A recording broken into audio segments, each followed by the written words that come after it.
Shalom saudaraku yang terkasih.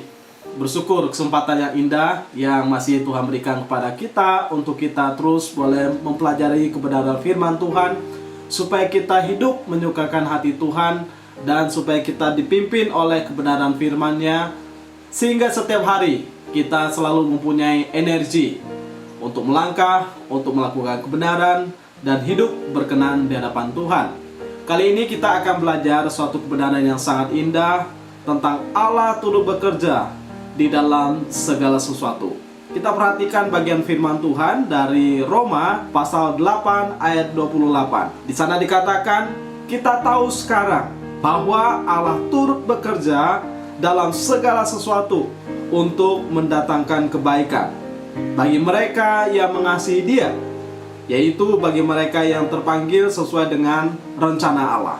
Saudaraku yang terkasih, kita tahu bahwa di dalam kehidupan kita ini yang membuat kita menderita sebetulnya bukan karena kita melakukan kehendak Allah, tetapi yang membuat kita menderita justru ketika kita tidak melakukan kehendaknya. Saya gambarkan seperti misalnya Adam dan Hawa. Ketika mereka tidak melakukan kehendak Allah, justru disitulah penderitaan mereka. Mereka bukan hanya dihukum karena melanggar ketetapan kehendak Tuhan, tetapi karena mereka tidak mengerti maunya Tuhan dan justru mereka melakukan apa yang mereka mau, dan itu merupakan sesuatu yang sangat menyedihkan sekali.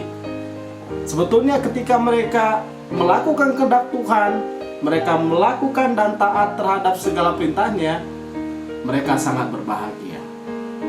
Nah, ketika Tuhan memberikan perintah, Tuhan mengizinkan kita untuk hidup sesuai dengan maksudnya, tentu ada suatu rencana yang besar, rencana yang indah.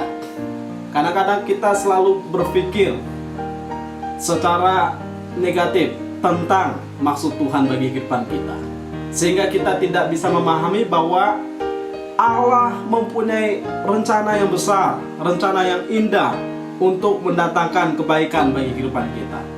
Sehingga larangan Tuhan bagi kita itu adalah sesuatu maksud jahat Tuhan terhadap kita, padahal sebetulnya larangan itu mempunyai maksud yang baik.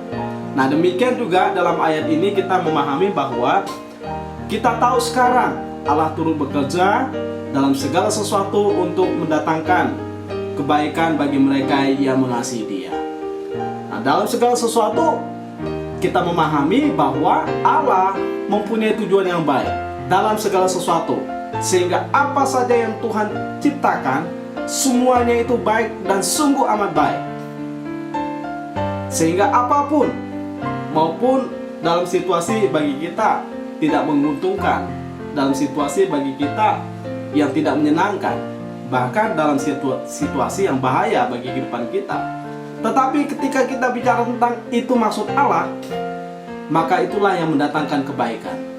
Sama seperti dalam peristiwa Ayub misalnya, ketika dia mengalami penderitaan luar biasa, ketika dia kehilangan ternak, kehilangan anaknya, kehilangan semua hartanya, bahkan dia kehilangan kesehatannya, bahkan ketika istrinya tidak lagi begitu peduli kepada dia, maka kita melihat Allah mengizinkan semuanya itu untuk mendatangkan kebaikan.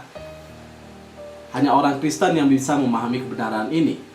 Kalau kita betul-betul sungguh Kristen, sama seperti Tuhan Yesus, di balik kejahatan tentara Romawi, di balik kejahatan daripada ahli-ahli Taurat, orang-orang Farisi, orang-orang Saduki, orang-orang yang menyatakan diri sebagai orang beragama, yang kemudian membawa Dia ke kayu salib, yang kemudian mengolok-olok menghina Dia, disitulah Allah sedang bekerja untuk mendatangkan kebaikan bagi siapa? Bagi kita dan bagi hormat kemuliaan Allah Bapa di sorga.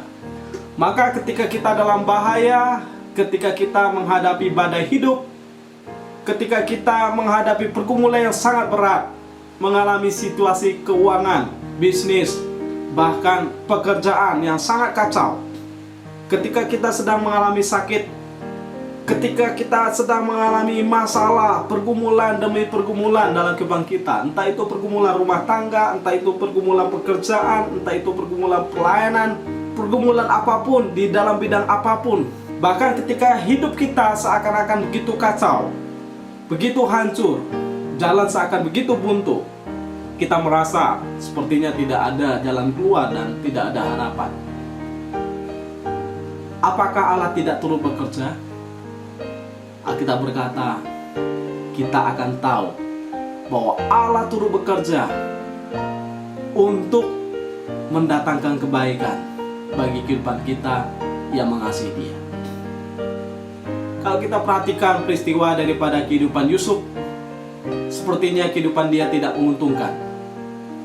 Dia dijual oleh saudara-saudaranya. Dia dituduh, difitnah oleh istri Potifar. Tapi ada maksud Tuhan yang besar, bahwa kemudian dia akan menjadi orang nomor 2 yang terbesar di Mesir. Ada maksud rencana Tuhan yang indah membawa Yusuf kemudian ke Mesir, karena melalui Yusuflah bangsa Israel terpelihara. Sehingga perkataan Yusuf yang paling terkenal adalah, memang engkau mereka-rekakan kejahatan bagi saya, tapi Tuhan mendatangkan sesuatu kejahatan itu, reka-rekaan yang jahat itu, untuk mendatangkan kebaikan bagi bangsa itu, dan juga untuk memelihara kehidupan mereka yang tadinya jahat. Nah, kadang-kadang rencana Tuhan itu suatu hal yang besar, misteri yang tidak bisa kita mengerti, sehingga kita tidak bisa selalu cepat menyimpulkan apa yang sedang Tuhan kerjakan di dalam titik jalan, separuh jalan saja. Ikuti jalan itu sampai tuntas, maka kita akan mengerti Tuhan sedang bawa kita kemana. Maka sebagai orang Kristen, kita harus lihat arah Tuhan mau kemana. Sepanjang jalan Tuhan pimpin, itu cukup bagi kehidupan kita, dan kita mau melangkah di dalam jalan-jalannya Tuhan. Sehingga ingatlah bahwa Tuhan selalu ada di setiap situasi kehidupan kita. Kemanapun kita ada, apapun pergumulan kehidupan kita, apapun perlakuan orang terhadap kita, kita tahu Tuhan ada di sana. Tuhan tidak pernah tutup mata, Tuhan tidak pernah menarikkan tangannya, Tuhan tidak pernah meninggalkan kita. Dia selalu hadir di sana. Dia selalu bersama dengan kita, karena dia adalah Allah Immanuel, Alfa dan Omega, yang awal dan yang akhir. Dan memang penyertaannya tidak pernah berakhir. Dia terus menerus, dan terus menerus. Dia tidak pernah membiarkan dan meninggalkan kita. Allah yang setia. Kalau orang lain tidak setia, ingatlah Tuhan kita adalah Tuhan yang setia. Maka jangan terlalu berharap pada manusia. Maka jangan terlalu bergantung pada kekuatan kita, pengalaman kita, bahkan kehebatan kita, kemampuan kita, sumber daya kita. Berharaplah kepada Tuhan. Jangan bergantung pada orang-orang yang menurut kita bisa menolong kita. Entah itu saudara kita, entah itu orang tua kita, entah itu teman kita yang kita anggap punya kapasitas untuk menolong kita. Jangan terlalu bergantung. Pada akhirnya kita harus punya fokus, bergantunglah kepada Tuhan kita, karena Dia Allah yang hidup, Allah yang berkuasa, Allah yang setia. Dan saya selalu percaya bahwa setiap orang yang diberikan anugerah oleh Tuhan, mereka akan menikmati limpah berkat-berkat daripada Tuhan, tentu dengan cara Tuhan untuk mengaturnya dengan sempurna.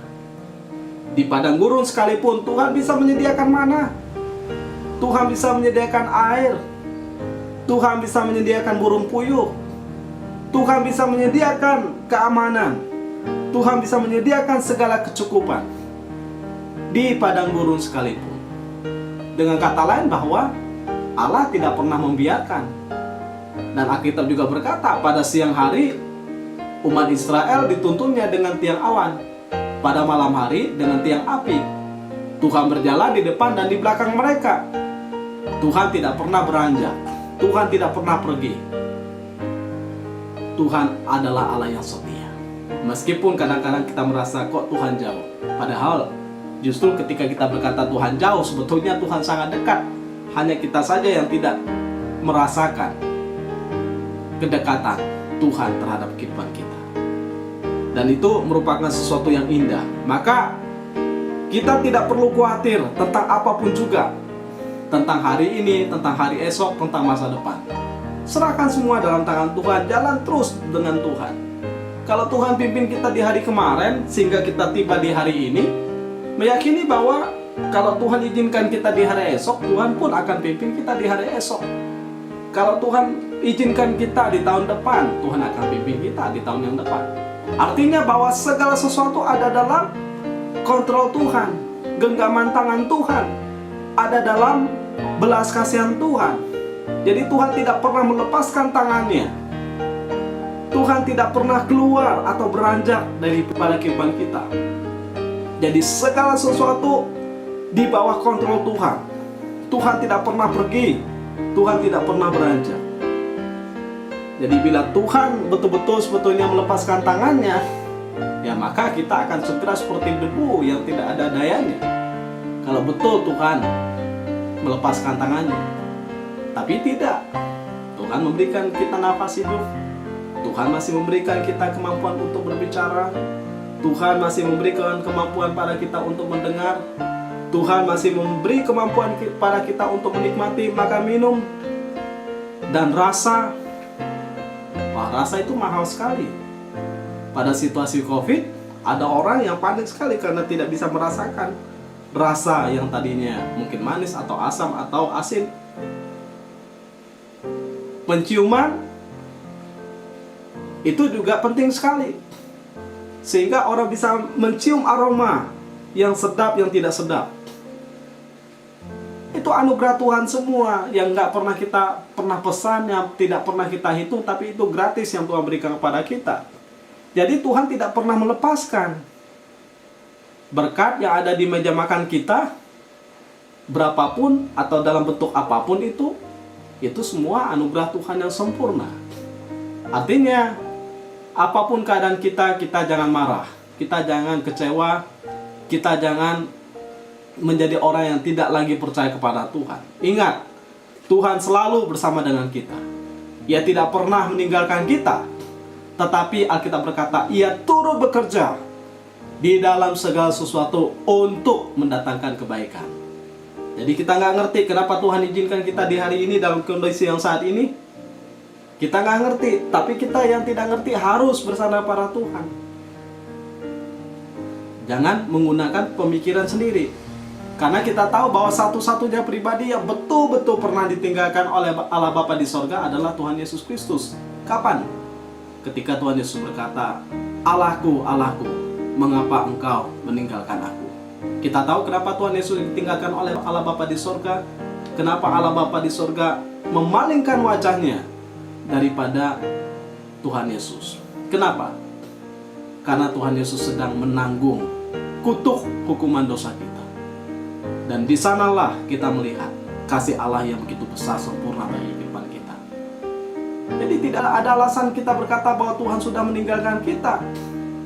Justru karena kitalah Tuhan mengizinkan Kristus ditinggalkan. Karena Dia begitu mengasihi kita supaya kita tidak ditinggalkan. Karena kalau Kristus tidak ditinggalkan, maka kita akan ditinggalkan selama-lamanya. Anda bisa melihat betapa baiknya Tuhan terhadap kehidupan kita.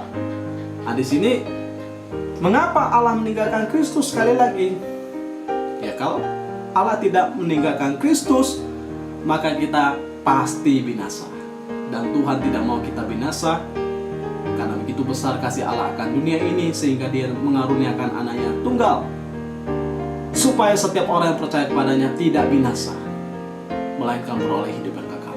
Siapa itu? Saya dan saudara. Sehingga kita tidak perlu takut, tidak perlu gentar, tidak perlu kecut, bahkan tidak perlu tawar hati, tidak perlu menyerah dengan hidup ini. Karena orang yang pertama punya masalah masing-masing. Mau orang kaya, mau orang miskin, mau orang hebat, tidak hebat, orang pintar, tidak pintar, bahkan orang punya, tidak punya, orang sehat, orang sakit. dalam golongan, dalam level apapun orang itu, orang punya masalah masing-masing. Tetapi kita sebagai orang percaya melihat bahwa kita bukan hanya punya masalah, tapi kita punya Tuhan yang mengizinkan masalah itu terjadi untuk kebaikan dan untuk kemuliaan namanya. Kita mempunyai Allah yang mampu mengatur, yang mampu mengontrol masalah supaya tidak melebihi kekuatan kita. Karena masalah itu yang pertama akan membuat kita teruji, terlatih, naik level. Tidak downgrade, tapi upgrade. Masalah itu membuat kita makin dipertajam, makin diasah, makin dimurnikan menjadi emas yang bercahaya dan cemerlang. Sehingga kenapa Tuhan mengizinkan kita dalam masalah? Kenapa Tuhan mengizinkan kita dalam mara bahaya? Karena Dia ingin menunjukkan bahwa kita adalah orang yang mampu untuk menghadapinya. Percayalah, kalau kita tidak mampu, Tuhan tidak akan bawa ke sana. Tapi karena kita mampu, ada tangan Tuhan beserta. Ada anugerah Tuhan yang tidak pernah beranjak daripada kehidupan kita. Maka percayalah pada Tuhan bahwa setiap waktu Allah turut bekerja untuk mendatangkan kebaikan. Allah tidak pernah punya maksud jahat. Karena Tuhan adalah jawaban dan sumber bahkan kekuatan dalam kehidupan kita. Dia selalu bersama dengan kita di segala musim kehidupan kita. Saat kita bahagia, Tuhan ada. Saat kita sedih, Tuhan ada. Saat kita gembira, Tuhan ada. Saat kita kecewa, Tuhan ada. Saat kita untung, Tuhan ada. Saat kita bangkrut atau rugi, Tuhan ada. Saat kita dipermalukan, Tuhan ada. Saat kita dipuji, Tuhan ada. Artinya bahwa Tuhan tidak pernah melepaskan tangannya, tidak pernah melepaskan matanya, bahkan tidak pernah melepaskan kehidupan kita. Jadi ingat bahwa Tuhan selalu ada bersama dengan kita. Maka di dalam Amsal 3, 5-6 dikatakan, percayalah kepada Tuhan dengan segenap hatimu. Apakah kita masih percaya bahwa Tuhan ada dan kasih-Nya sempurna bagi kehidupan kita? Kalau tidak, maka Amsal berkata, percayalah kepada Tuhan dengan segenap hatimu. Janganlah bersandar pada pengertianmu sendiri. Mungkin kita nggak ngerti, tapi jangan bersandar pada pengertian kita sendiri. Jangan kekeh dengan pemikiran kita. Style pemikiran kita sesuai dengan apa sebetulnya maksud Tuhan di dalamnya. Sehingga kita bisa mengakui Dia dalam segala laku kita. Kemudian kita bisa melihat bahwa Ia akan meluruskan jalan kehidupan kita. Itu yang dikatakan oleh Amsal. Ada maksud Tuhan yang baik, yang sangat indah untuk mengukir kita makin hari makin murni, makin hari makin cemerlang, makin hari makin indah. Mungkin kita hidup dalam hidup yang tidak baik. Kita hidup dalam situasi hidup yang berantakan. Kita sedang kacau. Orang lain tidak peduli. Tidak ada seorang pun mengerti. Kita merasa seorang diri. Kawan yang tadinya dekat menjadi menghilang. Tidak ada orang yang support kepada kita. Tidak ada orang yang bisa kita andalkan. Semua seakan menjauh. Semua seakan diam dan bungkam. Dan kita hanya bisa melihat sepertinya ini jalan buntu, ini jalan tertutup. Tapi saya ingin mengingatkan kepada kita bahwa Tuhan di dalam sejarah, Dia sanggup mengubah yang pahit menjadi manis. Dia sanggup membuka laut yang tertutup, laut terberau menjadi terbuka, sehingga orang Israel bisa menyeberang. Dia sanggup membawa orang Israel keluar daripada perbudakan yang begitu lama di Mesir. Ia sanggup menundukkan kepala Firaun yang begitu keras. Artinya, semua kekuatan, semua kuasa tunduk kepada kuasanya. Artinya bahwa Tuhan menggenggam, mengontrol segala sesuatu untuk maksud kebaikan dan kemuliaan namanya. Tidak ada satupun peristiwa dalam kehidupan kita lepas daripada tangan Tuhan, lepas daripada kendali Tuhan. Segala sesuatu ada dalam rancangan Tuhan, anugerah Tuhan yang sempurna. Jadi ingat ya, kadang-kadang kita mengalami situasi dirugikan. Kita kadang-kadang difitnah oleh orang. Kita kadang-kadang merasa dikecewakan, merasa dijahati. Ada orang curiga terhadap kita, bahkan kita dipermalukan. Kadang-kadang kita disingkirkan, diperlakukan seperti seorang penjahat. Anda pernah mengalami hal seperti itu? Saya pernah. Tapi Tuhan Yesus pun mengalami hal seperti itu. Tuhan mengalami suatu peristiwa yang luar biasa. Dia diperlakukan seperti seorang penjahat, padahal dia tidak pernah melakukan kejahatan. Dia disalib, tanda sebagai bahwa dia orang yang jahat luar biasa. Dia orang yang terkutuk. Apakah memang dia orang jahat? Apakah memang dia orang yang layak terkutuk? Tidak. Dia disingkirkan. Orang begitu awal-awalnya mengeluh-elukan dia, tapi kemudian yang mengeluh-elukan pun berkata, salibkan dia, salibkan dia. Ini situasi yang sangat menyedihkan. Dan itu mungkin saja terjadi pada kita sebagai orang percaya. Tapi jangan khawatir. Bukan saudara sendiri yang mengalaminya, atau saya sendiri yang mengalaminya.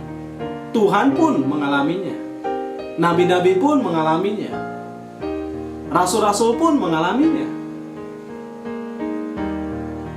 Kita nggak ngerti kenapa Tuhan izinkan, tapi ada maksud Tuhan yang sempurna. Tuhan ingin menjadikan kita sebagai jawab, sebagai terang, sebagai saluran berkat. Ingat, kita kalau mau jadi saluran berkat harus rela diperlakukan dengan tidak baik. Kalau kita mau jadi saluran berkat harus rela memeras diri, harus rela membiarkan orang memperlakukan kita secara jahat. Dan itulah keagungan yang Tuhan Yesus kerjakan. Tuhan mengizinkan pengalaman-pengalaman demi pengalaman yang pahit untuk kita alami dalam kehidupan kita, agar kita bercahaya dan cemerlang di dalam dunia ini, menyatakan kemuliaan nama Tuhan. Kita perhatikan bahwa tangan Tuhan itu tidak kurang panjang untuk menolong. Mata Tuhan itu tidak kurang tajam untuk melihat. Bahkan telinganya tidak kurang tajam untuk mendengar. Artinya kalau kita berseru, jangan kira dia tutup kuping. Tidak. Kupingnya terbuka lebar, tangannya terbuka lebar, bahkan matanya terbuka lebar. Apa yang membuat kita takut menjalani kehidupan ini? Kalau Tuhan tidak pernah diam untuk bergerak, untuk menyatakan belas kasihannya, anugerahnya bagi kehidupan kita semua. Semua adalah dalam pengawasan, semua ada dalam kontrol, semua ada dalam kebaikan dan kedaulatannya. Jadi dengan kata lain, semua baik-baik saja. Mungkin saudara berkata, Pak, Bapak katakan baik-baik saja, buktinya kehidupan saya ini berantakan, kacau, mengalami situasi yang tidak pernah saya bayangkan. Saya pun pernah mengalaminya, dan orang lain pun pernah mengalaminya. Murid-murid pernah mengalaminya, rasul-rasul mengalaminya, nabi-nabi mengalaminya. Jadi pertanyaan kita seringkali begini, kalau Tuhan memang baik, kalau Tuhan memang mau menjawab, kalau Tuhan memang peduli, kalau memang Tuhan mengontrol, kenapa Tuhan itu terlalu lama, tidak cepat menolong saya? Kenapa Tuhan itu sepertinya menolong orang lain, tidak menolong saya? Kenapa Tuhan membiarkan semua ini terjadi, padahal Tuhan mampu untuk mengendalikannya? Ingat saudara, Tuhan itu bukan kita, kita bukan Tuhan. Nah, kalau kita Tuhan, kita ngatur semuanya. Tapi karena dia Tuhan, dialah yang ngatur semuanya. Ini kalimat yang sangat penting sekali. Kita bukan Tuhan, Tuhan bukan kita. Kalau kita adalah Tuhan, maka kita mengatur semuanya. Tapi karena kita bukan Tuhan, maka Tuhanlah yang mengatur semuanya. Karena kita bukan Tuhan, maka Tuhanlah yang mengontrol semuanya. Termasuk hidup kita, masa depan kita, kapan kita mati, ada dalam genggaman tangan Tuhan. Sehingga di dalam Yesaya 55 ayat 8 dikatakan, ingat bahwa jalan Tuhan bukan jalan kita. Rancangan Tuhan bukanlah rancangan kita. Tidak ada pilihan yang lain. Ya kita harus bersandar pada Dia, andalkan Dia, percaya kepada Dia, mengikut jalan-jalannya, mengikuti rencana-rencananya, menaruh rencana kita dalam rencana Tuhan, menaruh situasi hidup kita dalam kendali Tuhan, menaruh kehidupan kita di dalam maksud Tuhan. Karena jalan kita bukan jalan Tuhan, rancangan kita bukan rancangan Tuhan. Tetapi rancangan Tuhan harus menjadi rancangan kita, jalan Tuhan harus menjadi jalan kita. Tuhan sedang mengukir kita masing-masing di dalam kondisi yang tidak mudah sekalipun. Tapi kita meyakini itu kebaikan yang Dia pakai untuk mengukir kita, mewarnai kehidupan kita, membuat segala sesuatu indah pada waktunya. Kiranya ini menolong kita untuk terus berjalan bersama dengan Tuhan. Tuhan Yesus memberkati. Terpujilah nama Tuhan.